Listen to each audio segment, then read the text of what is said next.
All right, guys, let's look at a word problem here. I know everyone hates word problems, but they're not that bad. All right, so it says you get a raise at a part-time job. To write your raise as percent, we want to use this formula. Okay, so I'm going to write this down. So we have P times R plus 1 equals N.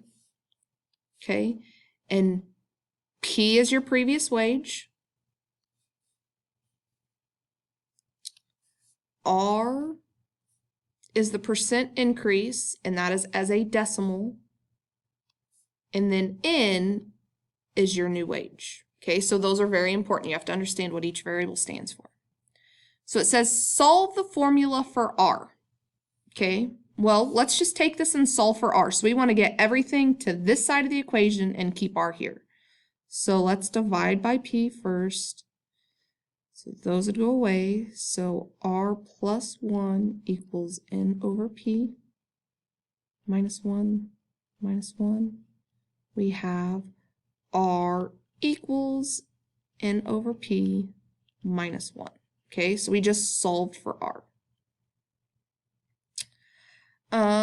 So solve the formula for R. We just did that.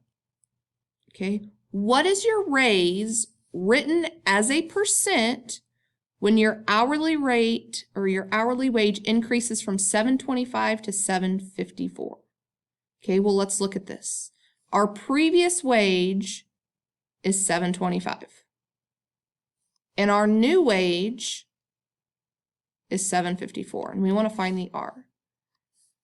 So our previous wage is P, our new wage is N. So we're going to take this formula we just wrote, R equals N over P minus 1, and we're going to plug in P and N. So R equals, N is 7.54 over P is 7.25. We just use the distribution property of equality, minus 1.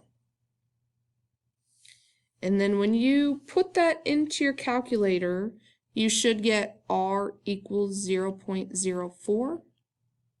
Guys, remember that's 4%.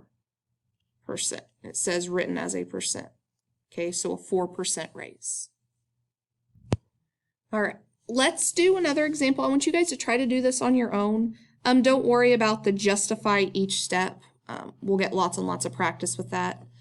So just solve this for B and try to do it on your own, and then I'll come back and I'll show you the solution. All right, this is what you should have gotten. Okay, the first thing I did is I multiplied 2 on both sides of the equation. So if you're going to write a proof and justify each step, that would be multiplication property of equality. And so I'd get the 2a equals b times h. Well, I want to get b by itself, so I'd divide both sides by h. So that would be the division property of equality. And then I would simplify to get 2a over h equals b. So this here would be our final answer.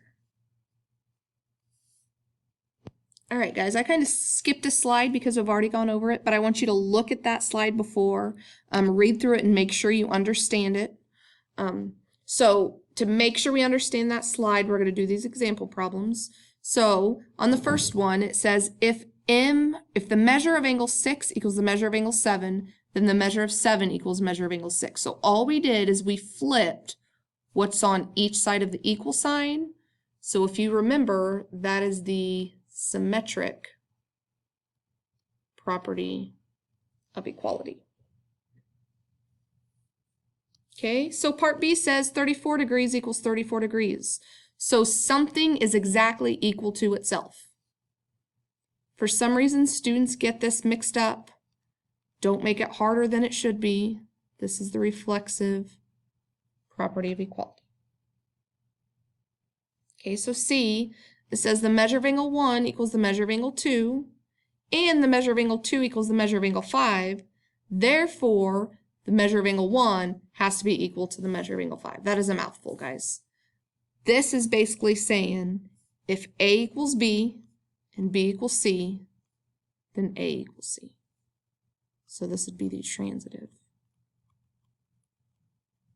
property of equality.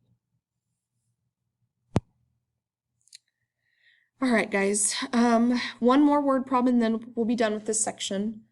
I know it's kind of a long one, I apologize, but the next couple probably will be. All right, so it says a water park, a shoe store, a pizza shop, and a movie theater are located in order on a city street. So I'm going to stop there. Now in geometry, anytime there's not a visual given to you and you can draw one, do it. Okay, it doesn't have to be anything fancy. So here's our street. We have a water park, a shoe store, a pizza shop, and then a movie theater. They're located in order. Okay, so I just did that.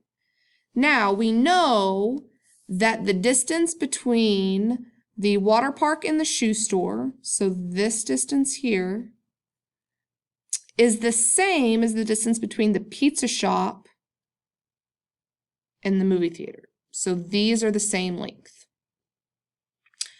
We want to show that the distance between the park, so we want to show this between the park and the pizza shop, so the water park to pizza shop, is the same distance as the shoe store to the movie theater.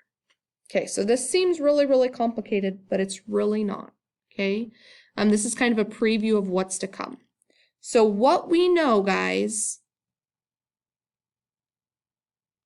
is that WS equals PM. So this segment here is congruent to this segment here, or equal to. That's what we're given. Now, I'm asking you, if I'm looking at this as a segment, so how do I go from WS to SP? I would just add SP, right? So could I say that WS plus SP is equal to PM plus SP? Can I add the same thing to both sides of the equation and it still remain the same? Well, the addition property of equality tells us I can do that. Well, now, guys, what is WS plus SP? So WS plus SP, isn't that equal to WP? And isn't PM plus SP, isn't that equal to, so PM plus SP, isn't that equal to SM? Yes. Remember, this is the segment addition postulate. So now if I substitute here, WS plus SP, WS plus SP, so I can substitute WP in for this because they're the same thing. So I could say WP equals, now if I want to look at this, PM plus SP, well, PM plus SP equals SM, so I can substitute SM in for that. And isn't that what we wanted to show?